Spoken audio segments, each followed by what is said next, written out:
Salut à tous, on se retrouve au Dévonien, il y a 419 millions d'années, soit plus de 180 millions d'années avant les premiers dinosaures. Et bien sûr, le monde était bien différent. Dans l'hémisphère nord, l'Europe et l'Amérique du Nord ne formaient qu'un seul continent, nommé Euraamerica. Dans l'hémisphère sud, on trouvait un supercontinent encore plus imposant, le Gondwana, composé de l'Antarctique, de l'Afrique, de l'Amérique du Sud, de l'Inde et de l'Australie. Alors que la vie se développait petit à petit sur la terre ferme, dans les océans, elle explosait. Le Dévonien est parfois appelé l'âge des poissons, car ces animaux s'étaient très bien diversifiés à cette époque, et on observait plusieurs tailles et formes très variables. L'un des groupes les plus remarquables était celui des placodermes, un groupe de poissons aujourd'hui éteint qui se caractérisait par des plaques osseuses solides et articulées qui recouvraient leur tête et leur thorax, ce qui formait en quelque sorte une armure naturelle.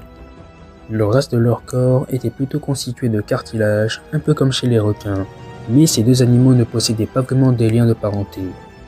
Avant le Dévonien, les placodermes étaient plutôt modestes, mais vers la fin, ils comptaient parmi les premiers vertébrés à avoir dominé les océans primitifs.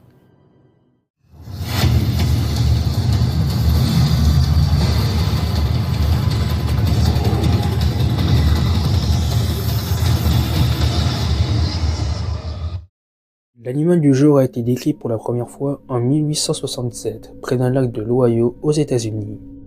Initialement, la créature était baptisée Dinictis erzeri, ce qui veut dire terrible poisson, mais en 1956, l'espèce sera renommée Dunkleosteus, ce qui veut dire vertèbre de Dunkel, en référence au paléontologue américain David Dunkel.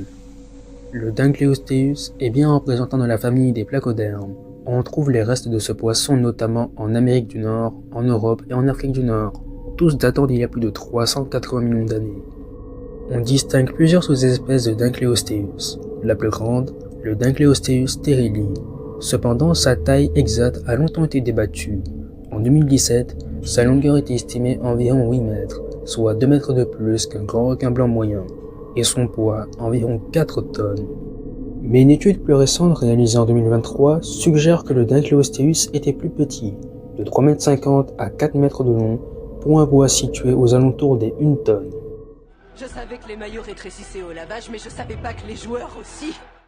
Même si le Dunkleosteus était 2 fois plus petit que prévu, il n'en restait pas moins un prédateur redoutable pour son environnement.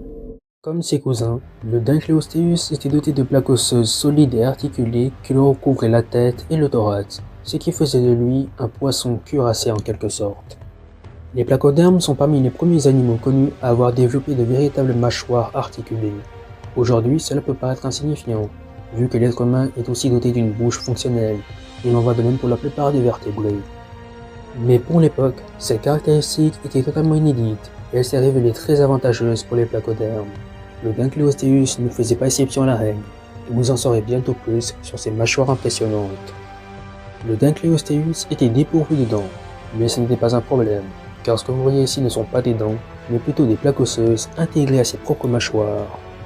De plus, on a estimé sa force de morsure entre 5000 et plus de 7000 newtons, ce qui est plus que suffisant pour attaquer d'autres animaux blindés comme les ammonites ou encore d'autres placodermes. On a retrouvé de nombreux spécimens portant des marques de morsure causées par d'autres représentants de la même famille, ce qui semble indiquer que le Dunkleosteus était probablement cannibale, les plus petits étant souvent dévorés par les plus grands.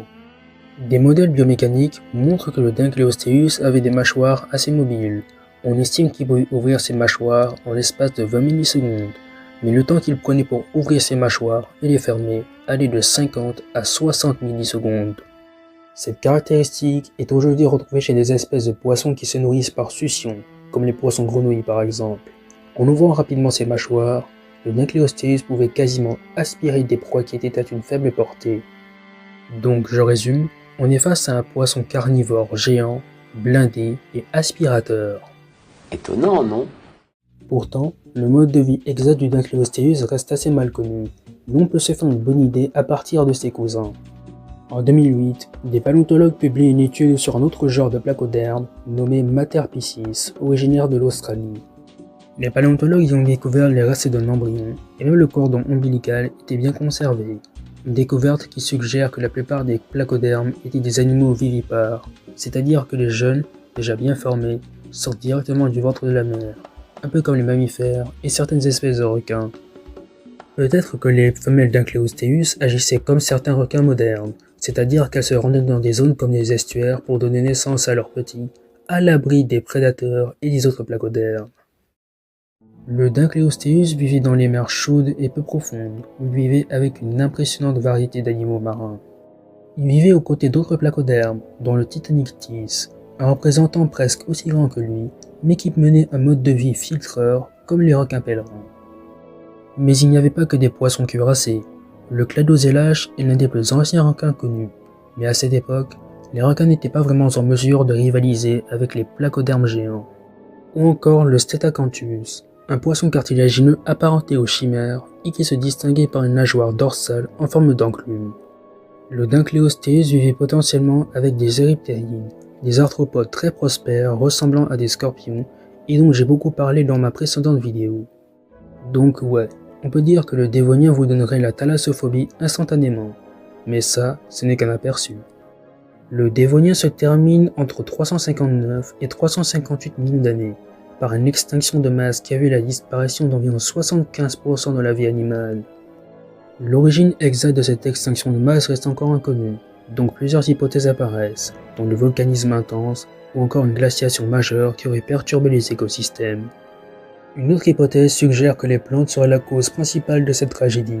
Étant trop nombreux sur la terre ferme, un trop grand nombre de nutriments se seraient déversés dans les océans, faisant ainsi baisser le taux d'oxygène dans l'eau et provoquant ainsi une anoxie marine. Dans tous les cas, l'extinction du dévonien a emporté plus de 3/4 de la vie marine, non seulement causant la disparition du Dincleosteus, mais aussi causant la chute totale de tous les placodermes.